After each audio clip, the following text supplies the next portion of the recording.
Hi, I'm Lou, and today we're going to replace this carburetor in this full suspension go-kart.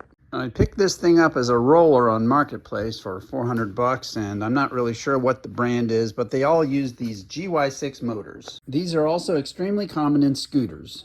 The gas tank was right here, but I took it off so it's easier to work on. So I had to use starting fluid to get it going, and these have a main jet and an idle jet, and it would only run at wide open throttle, so I think the idle jet is clogged. I could try to clean it out, but I'm in a hurry, so I just got a new one for 30 bucks. We'll start with the cable to the electric choke, and that goes down to that box. And that just unplugs from this mess of wires. I already took the gas line off right there when I pulled off the gas tank. This is the EGR valve line, and we'll pull this off right here. There's a makeshift throttle cable that I'll just untie. That's the air box, and we're disconnecting right here with this hose clamp. And then finally, we'll take off the intake manifold.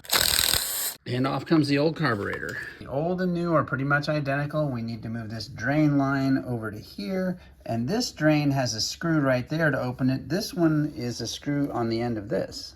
The new one also has this pre-installed fuel filter, which we'll keep. Make sure this O-ring is in the bottom of the intake manifold and doesn't fall out when you put it in. If it's not already, make sure you use the hose clamp to tighten this boot onto the carburetor. Sorry, I did this off camera. It was a little bit of a struggle to get past this bar, but I bolted it on right there. EGR line goes back on here.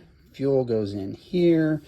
And our choke line is right there. And I've got to tie our throttle cable back through here. We'll get our air intake hooked back up and this hose clamp tightened down. Gas tank. The gas line already has this old filter, but I'll pull it off here and attach it down there, like that. A little starting fluid in the air box. Here we go.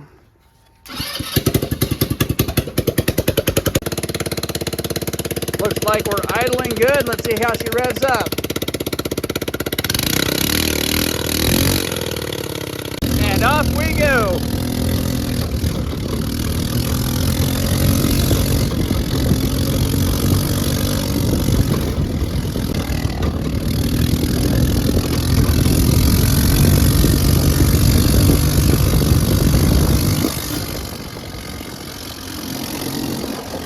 Thanks for watching, and good luck swapping out your GY6 carburetor.